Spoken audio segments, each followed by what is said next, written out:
Hello my dear APRO aspirants. Media exams के इस platform पर मैं हरिशंकर सोनी आपका हार्दिक स्वागत करता हूं। आज के इस वीडियो में हम जो है क्वेश्चन नंबर 31 से लेके 60 तक किसके APRO 2011-12 को जो एग्ज़ाम हुआ था उसके क्वेश्चन हम डिस्कस करने वाले हैं। 1 से लगाकर 30 तक 1 से लगाकर 30 तक जो है मैं डिस्कशन कर चुका हूं, तो आई बटन में जो है आपको लिंक दे रहा हूं, ठीक है। तो 31 से लेकर 60 तक हम जो है डिस्कशन करने वाले हैं इस वीडियो के अंदर। लेकिन उससे पहले कुछ सलाह, कुछ राय आपके लिए और अपने कोर्स के बारे में जानकारी, कुछ इन्फॉर्मेशन आपके लिए। तो देखिए, इन दिनों क्या होता है या किसी भी कंपटीशन एग्ज़ाम में क्या होता है, जब आपके पास 2-3 महीने रह रहे होते हैं या मैं कह सकता हूँ कि साल भी रह रहा होता है, तब भी क्या दिक्कत है। तो कहीं से भी मतलब आप जहाँ पर भी आप जाते हो, कहीं पर भी रिसोर्सेज खंगालने की कोशिश करते हो, किसी की राय जानने की कोशिश करते हो, तो आपके सामने कई तरह की बातें समझ में आती है कि अच्छा ये कर लेना चाहिए। तो यहाँ हमेशा एक चीज़ का ज़रूर ध्यान रखें, क्योंकि सभी की राय बहुत महत्वपूर्ण होती है, ठीक है। और अगर कोई आपको बता रहा है तो ज़रूर कहीं ना कहीं किसी अनुभव के साथ में आपको बता रहा होगा, ठीक है। तो आपको क्या करना होता है, ऐसी चीज़ों में एक विशेष बात का ध्यान रखना होता है, वो ये है कि आपको हमेशा प्रायोरिटी में पढ़ना है। क्योंकि एक कंपटीशन एग्ज़ाम है, कंपटीशन एग्ज़ाम में चाहे सिलेबस कितना ही छोटा हो, चाहे समय कितना ही लंबा हो, आपको क्या करना होता है, प्रायोरिटी बना के पढ़ना होता है, ठीक है। क्योंकि अगर सिलेबस छोटा भी है तो किसी एक टॉपिक को अगर आप चाहें तो 10 दिन में पढ़ सकते हैं, आप चाहें तो 1 दिन में भी पढ़ सकते हैं। समय के अनुसार हमें उस टॉपिक को जो है कवर करना होता है, क्योंकि हमें पूरा सिलेबस अमूमन कवर करना है, कोई एक टॉपिक पढ़ के नहीं जाना, ठीक है। तो इस तरीके से आपको प्रायोरिटी में हमेशा पढ़ना चाहिए, ठीक है। प्रायोरिटी मतलब कैसे कि मान लो APRO की बात कर रहे हैं, तो APRO 2011-12 में APRO PRO का पेपर हुआ है, 2019 में PRO का पेपर हुआ है। तो इन पेपर्स की सबसे पहले आपको अच्छे से जानकारी होनी चाहिए, सिलेबस की अच्छे से जानकारी होनी चाहिए। कहने का मतलब ये है कि सिलेबस में जो टॉपिक्स लिखे हुए हैं, प्रीवियस ईयर के क्वेश्चन में जितने टॉपिक्स निकल के आ रहे हैं, एक क्वेश्चन देखा, उसके ऑप्शन देखे, क्वेश्चन देख के ये समझने की कोशिश की इसके आसपास की चीज़ें क्या हो सकती है, ये सब जब आपका कवर हो जाए, ठीक है, फिर आप जो है आगे की प्रायोरिटी में ले सकते हैं कि आगे की हमारी प्रायोरिटी है कि हमने प्रीवियस ईयर के पेपर देख लिए, सिलेबस देख लिया, और अभी जो किताबें बताई गई थी, जो मुझे सबसे इम्पोर्टेंट लगी, जो मुझे रिसोर्सेज बताए गए थे, वो मुझे सबसे इम्पोर्टेंट लगे, वो सब मैंने पूरा पढ़ लिया है जो सिलेबस से निकल के आ रहा है। और उसके बाद आप जो है लास्ट वाली प्रायोरिटीज़ में जाइए, ठीक है। जैसे कि मान लो UGC नेट के पेपर है, तो वो कभी भी आपके फर्स्ट प्रायोरिटी में नहीं हो सकती है APRO के एग्ज़ाम में, वो लास्ट प्रायोरिटी में रहेंगे। क्यों रहेंगे? क्योंकि जब आपके पास प्रीवियस ईयर के पेपर्स पड़े हैं, जब आपके पास सिलेबस में टॉपिक्स हैं, बहुत सारे टॉपिक्स हैं, उनके अच्छे से रिवीजन नहीं की है, उनको घोट के जब तक नहीं पिया है, ठीक है, उसकी अच्छे से जब तक आपने तैयारी नहीं कर ली, तब तक UGC नेट का पेपर आपके किसी काम का नहीं है। वो काम का तो है, डेफिनेटली वर्क तो करेगा, लेकिन प्रायोरिटी में सबसे लास्ट आप उसको दीजिए, ठीक है, इन सब के बाद में लास्ट, ठीक है। उसके नीचे भी लास्ट बहुत से हो सकते हैं, कई तरह की चीज़ें हो सकती है। तो आई थिंक कि मेरे कहने का मतलब आप समझ पा रहे हैं कि आप अपने हिसाब से, जिस हिसाब से आपकी जानकारी है, जितने आपके पास रिसोर्सेज हैं, जितनी आपकी समझ है, जितना समय आपको इन दिनों मिल रहा है, उस हिसाब से एक प्रायोरिटी आप जो है एक पेज पर ज़रूर लिख लीजिए कि इतने रिसोर्सेज अभी मेरे पास हैं, इतने मुझे लोगों ने बताए हैं, इतने टॉपिक्स मुझे कवर करने हैं। अपना खुद का सिलेबस एक बार अपने हाथ से ज़रूर लिखें कि इतने टॉपिक्स सिलेबस से निकल के आ रहे हैं, इतने टॉपिक पेपर से निकल के आ रहे हैं, ये मैंने कवर कर लिए हैं, इतने रिसोर्सेज हैं। इस तरीके से जब आप पढ़ेंगे तो आपका समय डेफिनेटली बचेगा, और जो सही समय आपको और जितना समय आपको अलॉट हुआ है उसका आप सही से यूटिलाइज कर पाएंगे, ठीक है। क्योंकि मैंने अभी आपको कहा कि सिलेबस चाहे कितना ही छोटा हो, समय चाहे कितना ही लंबा हो, अगर आप सही प्रायोरिटी में लेकर चीज़ों को नहीं पढ़ रहे हैं तो आपका कॉम्पिटिटर आपसे आगे जाएगा, आप आगे नहीं जाएंगे, ठीक है, क्योंकि एक कॉम्पिटिशन एग्ज़ाम है। अब हम बात करते हैं अपने कोर्स की। तो मैंने जो अभी आपको कोर्स प्रोवाइड कर रहा हूँ मीडिया एग्ज़ाम्स के एप्लीकेशन पे, जिसका लिंक डिस्क्रिप्शन में दिया हुआ है, लगभग जो मेन आपका कंटेंट है, जहाँ से मैक्सिमम क्वेश्चन आने हैं, जैसे कि मीडिया PR है, पॉलिटी है, RT है, मनरेगा है, इन सब टॉपिक्स को हमने कवर किया है। 3000 MCQs हम जो है आपको प्रोवाइड कर रहे हैं, वो भी एकदम अच्छी क्वालिटी में विद सॉल्यूशन के साथ में। और डेफिनेटली आपका समय उसमें ज़रूर बचेगा जब आप हमारे कोर्स को ज्वाइन करते हैं, क्योंकि हमने जो माथापच्ची की हुई होती है वो माथापच्ची आपको वापस नहीं करनी होती। आपको ओपन रिसोर्सेज के कंटेंट को बढ़ के फ़िल्टर करने की ज़रूरत नहीं होती। सारा जो मटेरियल है फ़िल्टर किया हुआ मिलता है, और जो ओपन यूनिवर्सिटीज़ के जो कंटेंट है उससे बियॉन्ड है, उसका यूटिलाइज करके हम नहीं करते। हमारा जो एक तरीके से रिसर्च होती है, जितना भी कंटेंट मेरे पास किताबें हैं, जितने भी ओपन रिसोर्सेज हैं, जितना अब तक हमने पढ़ा है, जो भी रिसोर्सेज हो सकते हैं, उन सब रिसोर्सेज का अगर आप किसी एक टॉपिक पर मान लीजिए खुद से बनाते हैं, ठीक है, तो आपको कम से कम 10 दिन का समय उसमें अच्छे से लगेगा। ठीक है, तो हम जो आपका एक तरीके से कोर्स प्रोवाइड करते हैं उसमें आपका समय की बचत होती है, ताकि आप अपने कॉम्पिटिटर से कहीं ना कहीं आगे बढ़ सकें। ठीक है, और सबसे अच्छी बात है कि जो हमारा कोर्स है अफोर्डेबल प्राइस के अंदर है। कोई 20-30 हज़ार की बहुत मोटी फीस नहीं ली जाती है आपसे। एक अफोर्डेबल प्राइस के अंदर जो है क्लासेस आपको दी जा रही है, एमसीक्यूज आपको दिए जा रहे हैं, पूरा कंटेंट आपको मिल रहा है। और इसमें एक ज़रूरी जानकारी ये है कि जो भी लोग 5 फरवरी तक ज्वाइन करेंगे उनको प्रिंटेड नोट्स का जो है ऑप्शन एक्स्ट्रा चार्जेस पे करने के बाद मिल पाएगा। तो अगर आप ज्वाइन करना चाहते हैं तो 5 फरवरी से पहले ज्वाइन कीजिए, ताकि आपको जो है प्रिंटेड नोट्स का ऑप्शन आपके पास अवेलेबल रहे, ताकि आपको मोबाइल से नहीं पढ़ना पड़े। तो चलिए अब हम करते हैं 31 से लेके 60 तक के क्वेश्चंस का डिस्कशन। तो यहाँ मैं आपसे कुछ क्वेश्चन भी पूछता रहूँगा, ठीक है, तो आपको कमेंट बॉक्स में उसका आंसर लिखना चाहिए। आप इसे पॉज करके आंसर लिख सकते हैं। ठीक है, कोई भी डाउट हो, कोई सजेशन हो, जो भी हो, आप अपने कमेंट बॉक्स में मुझे एक बार ज़रूर बताएं, ताकि आगे आने वाली वीडियोस में आगे जो भी हम डिस्कशन करें उसमें उसको जो ध्यान दे सकें। ठीक है, तो 31 नंबर क्वेश्चन आप देखिए, बहुत ही सिंपल क्वेश्चन APRO में पूछा गया था, और ये क्वेश्चन आपका कॉन्सेप्चुअल बेस्ड है। अगर आपने जो मीडियम्स हैं, जो मीडिया है, अगर आपने उसको ठीक से समझा है तो फिर आपके लिए बहुत ही, मैं कह सकता हूँ कि आराम से हो सकने वाला क्वेश्चन ये है। ठीक है, तो हमेशा अपना कॉन्सेप्ट को क्लियर करने का प्रयास करें, न कि आप जो थ्योरीज हैं उसको रटने का प्रयास करें। हर चीज़ को समझ समझ के पढ़ेंगे तो आपका जो पेपर है आसानी से हल हो पाएगा। तो देखिए, सबसे पहले लिखा हुआ है रेडियो। तो रेडियो में देखिए, रेडियो के आमने सामने का संपर्क साक्षरता आवश्यक है, कोई दृश्यात्मक सामग्री नहीं होती। तो ये रेडियो के साथ में 3 नंबर पॉइंट सबसे सीधा, एकदम सीधे सीधे तरीके से जच रहा है कि हाँ, कोई भी विजुअल जो है रेडियो में नहीं होता। तो एक का तो 3 होता हुआ दिख रहा है। टेलीविज़न में बहुत ज़रूरी है कि जो विजुअल है लगातार चलता रहता है, ब्लैक या वाइट स्क्रीन नहीं आ सकती है। ठीक है, कुछ ना कुछ विजुअल आपको टेलीविज़न में चलाए रखना होता है, 24 घंटे चलाए रखना होता है। तो बी का 4 एकदम सीधा सीधा मिल गया। मुद्रित माध्यम में ज़रूरी है कि आपको पढ़ना आता हो। अगर आप पढ़ना नहीं जानते हैं तो न्यूज़पेपर आप कैसे पढ़ पाएंगे। तो मुद्रित माध्यम में, प्रिंटेड में ज़रूरी है कि आप पढ़े लिखे हो, आपको पढ़ना आता हो।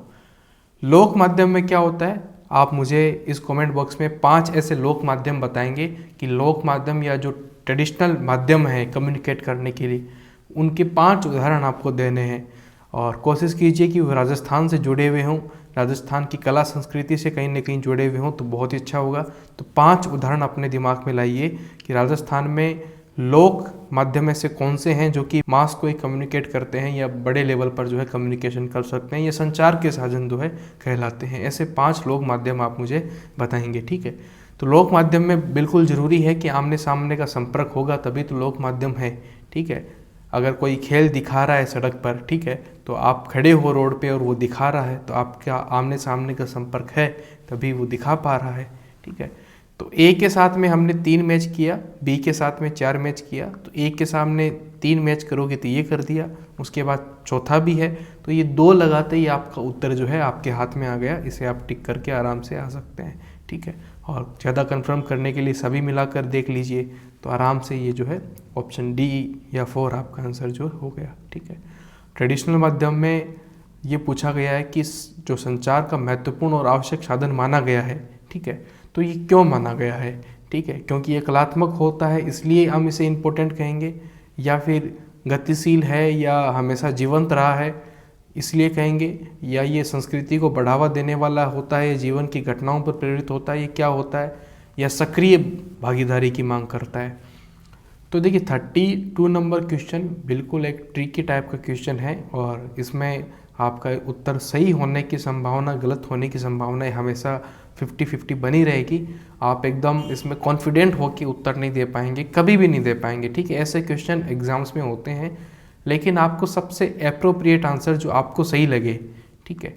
क्योंकि देखिए कलात्मक है, जो पारंपरिक माध्यम है वो लगभग सभी मैं कह सकता हूँ कि कलात्मक तरह के होते हैं, गतिशील भी होते हैं। ये चारों के चारों स्टेटमेंट सही लिखे हुए हैं लेकिन आपको किसी एक को सही करना होगा। वो इस आधार पे करना होगा कि संचार का महत्वपूर्ण है, पहली बात। दूसरा, आवश्यक साधन माना गया है। ये दो बातें लिखी हैं और चारों बातें ही लगभग जो है सही लिखी हैं।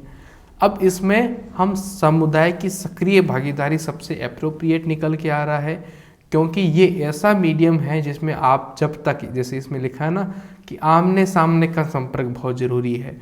मैं इन सब चीज़ों में सबसे इम्पोर्टेंट इसे मानता हूँ। आपके जो ऑफिशियल जो की है उसमें भी इसे सबसे एप्रोप्रिएट आंसर माना है, ठीक है। तो ऐसे में मैं कहूँगा कि थोड़ी सी दिक्कत ज़रूर रहेगी, लेकिन आप अपना एप्रोप्रिएट आंसर अपनी समझ के हिसाब से आपको उत्तर देना चाहिए। और अगर आप कॉन्फिडेंस से और अपनी सही समझ के साथ में ठीक से सोच समझ के उत्तर देंगे तो आपका उत्तर बिल्कुल ठीक जाएगा। 33 नंबर क्वेश्चन में देखिए, अब ये इसमें राजस्थान का कुछ नहीं पूछा गया है, ठीक है। APRO का पेपर है, राजस्थान का जो कल्चर है आपको पढ़ के जाना होता है, लेकिन इसमें राजस्थान के कल्चर का कुछ भी नहीं पूछा है।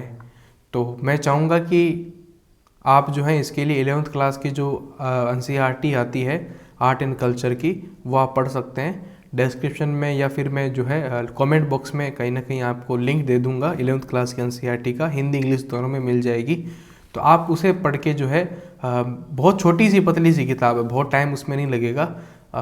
लास्ट प्रायोरिटी में, जैसे कि मैंने आपको प्रायोरिटी में समझाया, तो लास्ट प्रायोरिटी में आप इसे पढ़ सकते हैं, क्योंकि ये क्वेश्चन आएगा तो 1-2 क्वेश्चन आएंगे, ठीक है।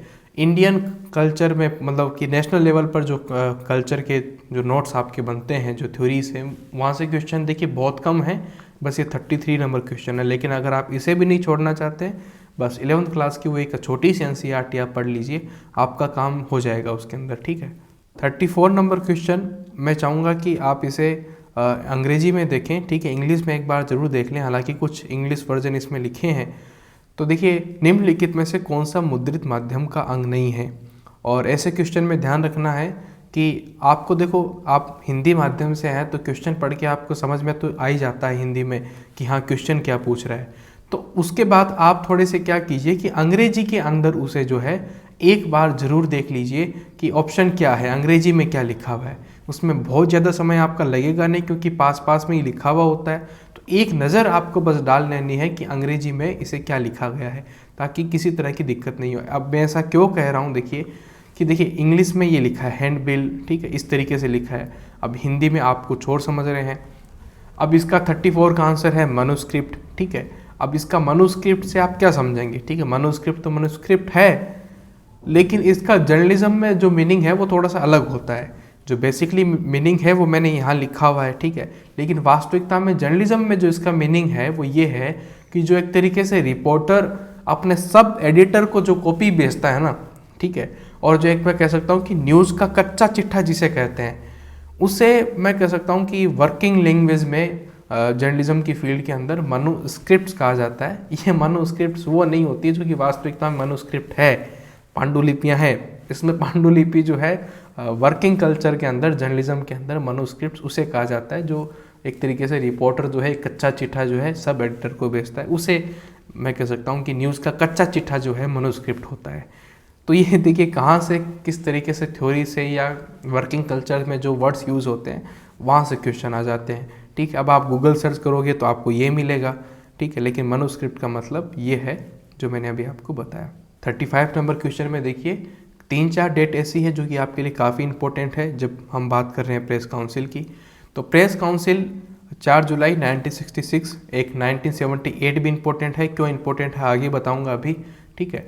और प्रेस काउंसिल के साथ में press commission first, press commission second, इन दोनों के भी डिटेल में नोट्स आप जरूर देख लीजिए, जो कि मैंने अपने कोर्स में भी प्रोवाइड कर दिए हैं, ठीक है। वो पूरा समझाया मैंने PCI के बारे में। PCI के ऊपर हर मीडिया एग्जाम का कोई भी एग्जाम हो, मैं कह सकता हूँ कि वहाँ से PCI से क्वेश्चन डेफिनेटली आता है। आप खुद से अगर कर रहे हैं तो पीसीआई की वेबसाइट पे जाके अबाउट सेक्शन में जाइए, वहाँ से आपको कई तरह की जानकारी पीसीआई के बारे में मिल जाएगी। लगभग वहीं से क्वेश्चन आता है, उससे बाहर क्वेश्चन पीसीआई में नहीं आता। ठीक है, तो 2 ही डेट इंपॉर्टेंट है पीसीआई के बारे में, 1966, 1978, और बाकी तो प्रेस काउंसिल्स जो फर्स्ट एंड सेकेंड हुई है वो इम्पोर्टेंट है। और न्यूज़ राइटिंग आपको पता है कि 5W बनना चाहिए, तो सब आपने पढ़ लिया होगा।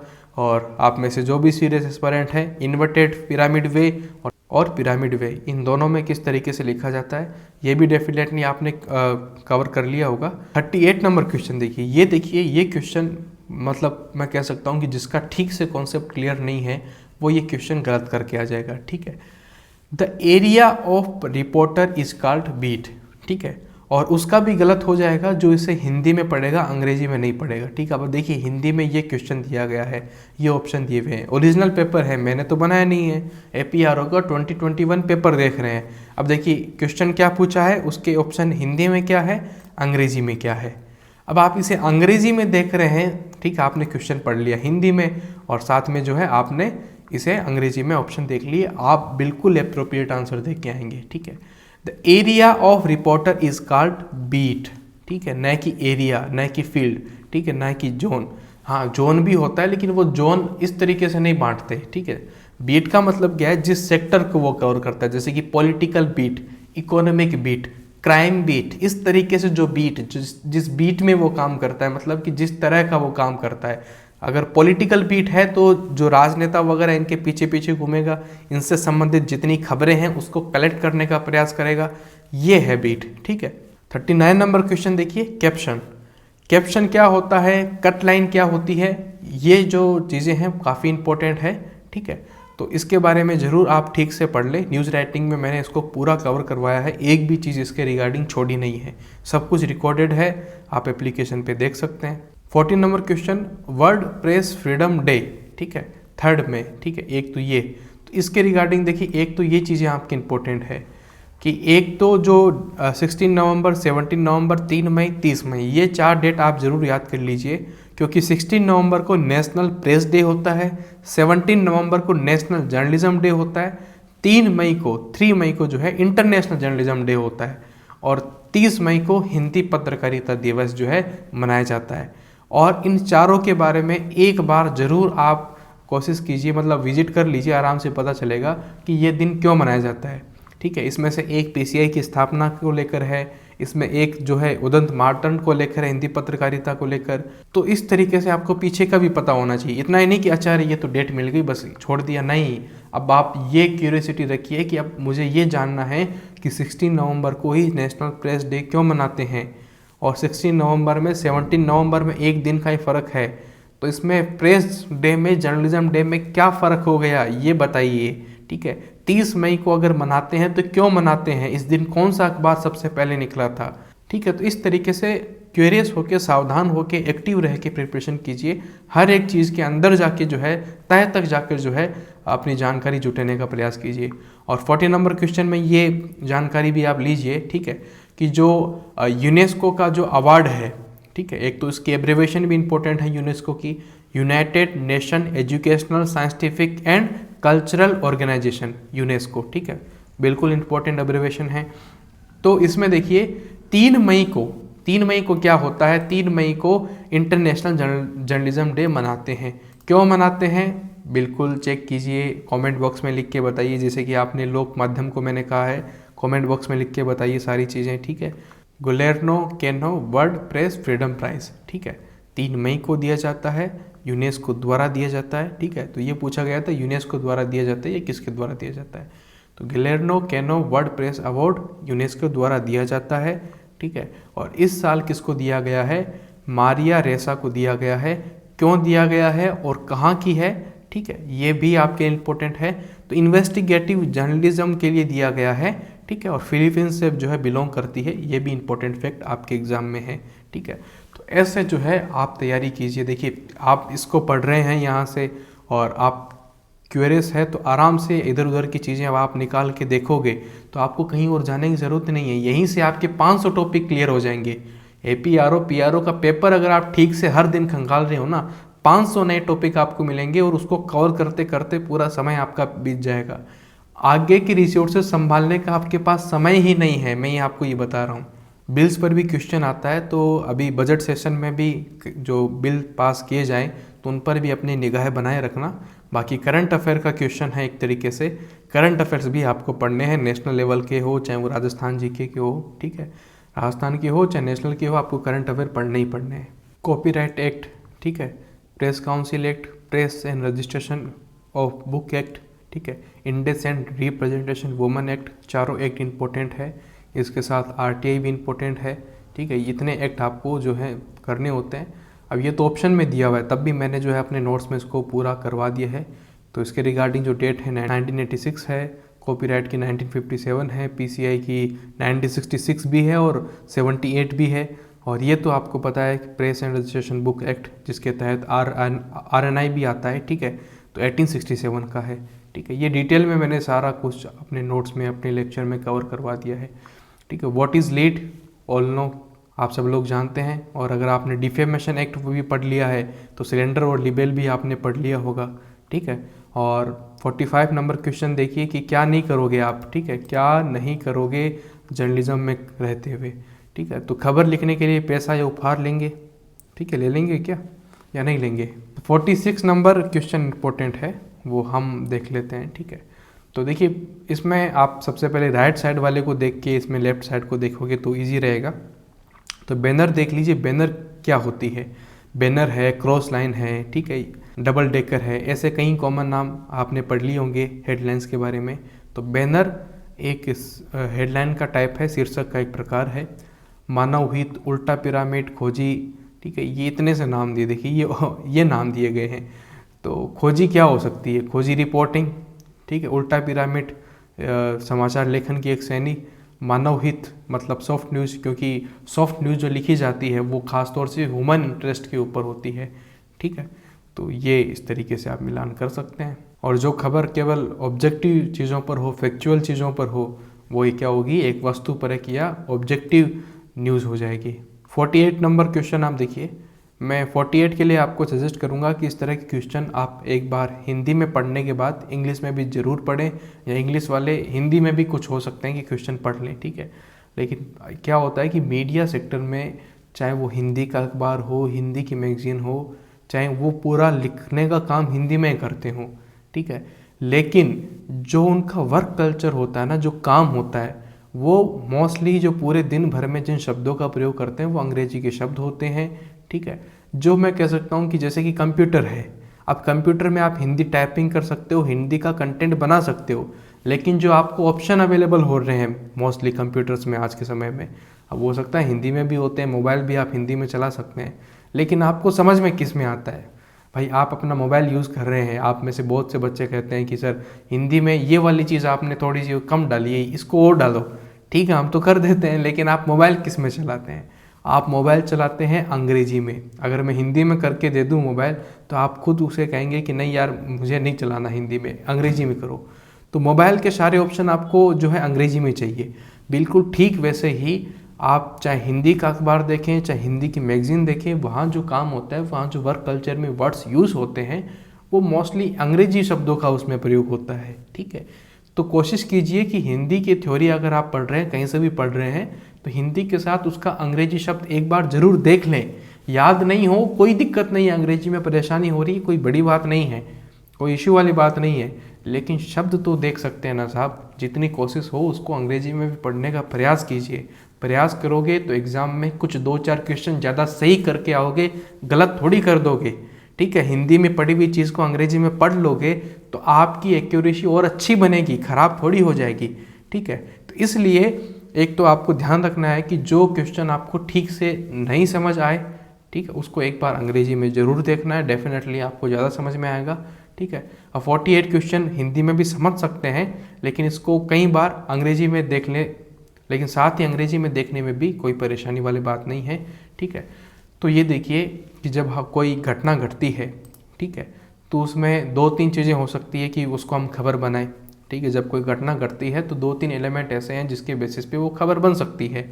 पहली चीज़ तो है कि करंट सिनेरियो में हुआ है, ठीक है, अभी घटी है, नई चीज़ है, ठीक है। तो करंट सिनेरियो से लिंक कोई घटना है जिसको हम कह सकते हैं सामयिकता हिंदी में, या फिर कोई नई चीज़ हुई है जिसे हम कह सकते हैं नयापन।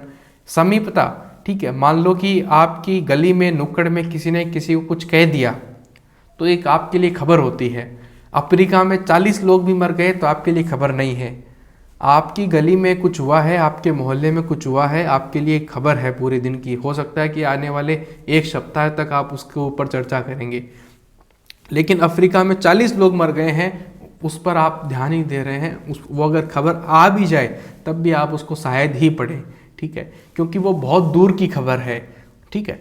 तो इसलिए मैं कह सकता हूं कि समीपता, जो प्रोक्सीमिटी है, वो आपके लिए काफ़ी ज़रूरी है। आपके आसपास की कोई बात होगी तो आप उसे जानने की कोशिश करेंगे, आप चाहेंगे कि जल्दी से मुझे पता चले कि मेरे पास जो जहाँ मैं हूँ वो वहाँ क्या हो रहा है, ठीक है। तो ये 2, 3, 4 ये तीनों ही पॉइंट आपको समझ में आएंगे कि हाँ, ये न्यूज़ को बनाने के लिए काफ़ी ज़रूरी है, न्यूज़ बनाने का एक आधार है, लेकिन संक्षिप्तता, ब्रेविटी कोई आधार नहीं है।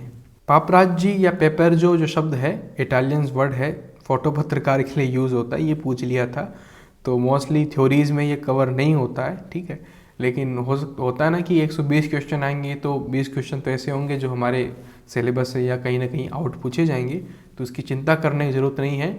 लेकिन फ़ोटो जर्नलिज्म में आप कुछ इंपॉर्टेंट टॉपिक करके जाइए, जैसे कि मैंने अपने लेक्चर में 2-3 चीज़ें करवाई थी कि जैसे कि क्रिएचर है, कार्टून है, इसमें क्या डिफरेंस है, क्रिएचर, कार्टून, मेम, इसके अंदर जो है क्या डिफरेंस हो गया, जो फ़ोटो के जो कई तरह के शॉट होते हैं, रूल ऑफ थर्ड का जो रूल होता है, मनी शॉट क्या होता है, इस तरह के क्वेश्चन जो है आपको कवर कर लेने हैं, ठीक है। 50 नंबर क्वेश्चन देखिए कि जो व्यक्ति किसी समाचार पत्र में रिपोर्टिंग की जिम्मेदारियां तय करता है उसे क्या कहते हैं। ध्यान से पढ़िए, समाचार पत्र में रिपोर्टिंग की जिम्मेदारियां तय करता है उसे क्या कहते हैं, ठीक है। तो इसको भी आपको एक बार अंग्रेजी में जरूर देखना है कि किसको क्या कहते हैं, ठीक है। तो देखिए, अगर इसके अंदर असाइनमेंट एडिटर होता तो संभावना है कि हम उसको आंसर करते, लेकिन इसमें असाइनमेंट एडिटर का नाम नहीं है, इसमें न्यूज़ एडिटर का नाम है। तो न्यूज़ एडिटर जो है सबसे एप्रोप्रिएट आंसर निकल के आ रहा है, ठीक है। ब्यूरो चीफ कलेक्ट कर सकता है, जिम्मेदारी तय करने का काम नहीं करता है। एडिटर भी जिम्मेदारी तय नहीं करता है। बहुत ही सीरियस केस जब होता है तब एडिटर के हाथ में होता है, तो एडिटर भी इसका आंसर पॉसिबल है, लेकिन एडिटर के साथ में न्यूज़ एडिटर आपको दिया गया है, और अगर न्यूज़ एडिटर के जगह अगर आपको असाइनमेंट एडिटर दिया हुआ होता तो ये सही आंसर होता, ठीक है। तो ऑप्शन में असाइनमेंट एडिटर नहीं है, और एडिटर के पहले मैं कह सकता हूँ कि या इसके साथ न्यूज़ एडिटर का ऑप्शन है। तो 50 का सबसे अप्रोप्रिएट और सही आंसर 3 है, न्यूज़ एडिटर। अब इसको देख लीजिए कि अगर आपका कॉन्सेप्ट क्लियर है तब आपका आंसर सही जाएगा, नहीं तो आप कितनी मर्जी थ्योरी पढ़ लो, कितनी किताबें उठा के पढ़ लो, कोई फ़ायदा नहीं है। कॉन्सेप्ट आपका क्लियर होना चाहिए, समझ में आना चाहिए, कॉन्फिडेंस के साथ में उत्तर आपका होना चाहिए, तब आप इसके जो है सही आंसर तक पहुंच पाएंगे, ठीक है। अगेन लीड पर क्वेश्चन आया, देख लो लीड के ऊपर ही 2-3 क्वेश्चन है, ठीक है। बाई लाइन पे, डेट लाइन पे, इस पर भी आपने पढ़ लिया होगा कि बाई लाइन क्या है, डेट लाइन क्या है, डेड लाइन क्या है। ये 3 तरह की मोस्टली लाइन होती है कि आपने बेसिकली, मुझे पता है कि कवर कर ली होगी। एम्बार्गो स्टोरी क्या होती है, जिसको कुछ समय के लिए रोक कर रखा जाए और एक तय समय आने पर आप जो है पब्लिश करते हैं, वो एम्बार्गो वर्ड उसके लिए यूज़ होता है। खास तौर से एक्सपोर्ट इंपोर्ट के लिए भी ये यूज़ होता है, ठीक है। तो एम्बार्गो वर्ड काफ़ी जगह पे यूज़ होता है। फीचर सिंडिकेट पे क्वेश्चन पूछा गया कि फीचर सिंडिकेट क्या है। तो सिंडिकेट एक तरीके की एजेंसी टाइप या कोई एसोसिएशन टाइप का हो जाता है। तो फीचर सिंडिकेट का मतलब ये हो गया कि फीचर उपलब्ध करवाने वाली एजेंसी।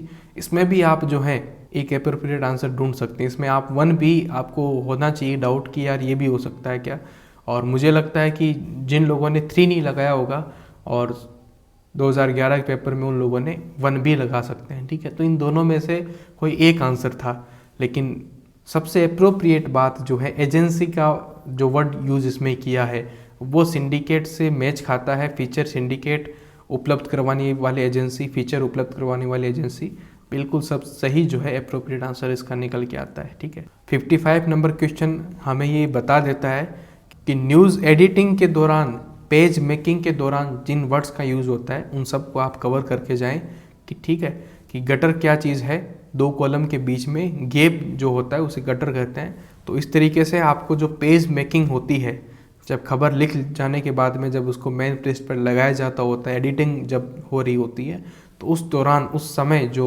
यूज़ होने वाले वर्ड्स हैं उनका आप ज़रूर जो है अध्ययन करके जाएं। ये भी मैंने अपने नोट्स में कवर करवा दिया है। एक समाचार जो मानवीय रुचि के साथ एक लघु कथा की तरह लिखा गया है, बिल्कुल डेफिनेटली फीचर है। बहुत सीधा आंसर इसका हो जाना चाहिए था। अब देखिए, बैनर का पूछ लिया है, डबल डेकर पूछ लिया है, क्रॉस लाइन पूछ लेंगे, एक ही एक चीज़ निकल के आ रही है। ठीक है, अब आप मुझे कमेंट बॉक्स में कुछ चीज़ बताएंगे। आप सबसे पहले तो लिखिए बाई लाइन क्या होती है, डेड लाइन क्या होती है, डेट लाइन क्या होती है, इन तीनों को एक साथ लिखिए। उसके बाद डबल डेकर किस तरह की हेडलाइन है वो भी लिखिए अपने नोट्स में। मास्टर हेड में और नेम प्लेट के अंदर क्या डिफरेंस होता है वो लिखिए। स्ट्रेप लाइन क्या होती है वो भी लिखिए। ये सारे देखिए ऑप्शन से ही आपको कई तरह के टॉपिक मिल गए कि हमें ये कवर करके जाना है। न्यूज़ स्टोरी संरचना का भाग क्या है, ठीक है, तो डेडलाइन तो न्यूज़ स्टोरी का भाग नहीं है, वो न्यूज़ वैल्यू का कोई भाग नहीं है। ठीक है, न्यूज़ कमेंट्स भी न्यूज़ का कोई भाग नहीं होते हैं। बॉडी होता है, बिल्कुल सबसे ऊपर जो है लीड देते हो, उसके नीचे बॉडी होती है, उसके नीचे कंक्लूजन होता है। ये बेसिकली 3 पार्ट होते हैं। ठीक है, चौथा पार्ट अपने आप में एक तरीके से हेडलाइन होता है। ठीक है, तो ये पूछा गया है। खोजी पत्रकारिता पे क्वेश्चन है, जितने नाम होते हैं उतने ही पत्रकारिता हो सकती है, लेकिन कुछ टर्मिनोलॉजीज हैं जैसे कि येलो जर्नलिज्म, पीत पत्रकारिता, ये आप पूरा अच्छे से पढ़ के जाएं। ठीक है, फिर पूछा गया भारत में पहला वेब पोर्टल कौन सा था, तो भारत में सबसे पहले टीवी कब आया, भारत में सबसे पहले रेडियो कब आया, भारत में सबसे पहले रंगीन टीवी कब आया, भारत में इंटरनेट कब सबसे पहले आया, सबसे पहले न्यूज़ पोर्टल जो कौन सा बना, ये अब देखिए पूछा गया है। ठीक है, तो सबसे पहले वाले की पूरी लिस्ट मैंने बना के अपने नोट्स में डाली हुई है। आपने भी अपने लेवल पे नोट्स बनाई होगी, जिन्होंने ज्वाइन नहीं किया है तो वो आपके लिए काफ़ी इंपॉर्टेंट रहेगा। ठीक है, तो वेब दुनिया सबसे पहला भारत में न्यूज़ पोर्टल था, वेब पोर्टल था, जिसमें कई तरह की भाषाओं को लेकर जो है उसमें खबरें आती थी। तो ये तो था, हमने 31 से लेकर 60 तक क्वेश्चन डिस्कस किए हैं। आगे क्वेश्चन भी हम डिस्कस करेंगे। और किसी तरह की कोई भी क्वेरी हो तो आप मुझे मीडिया एग्जाम्स की एप्लीकेशन पे मैसेज कर सकते हैं, लिंक डिस्क्रिप्शन में दिया हुआ है। आगे आने वाली वीडियोस के लिए मैं चाहूँगा कि आप चैनल को सब्सक्राइब करें और साथ में बेल आइकन भी दबा ही लीजिए, नहीं तो फिर छूट जाएगा आपका। ठीक है, तो इस लेक्चर में इतना ही। Thank you very much, all the best.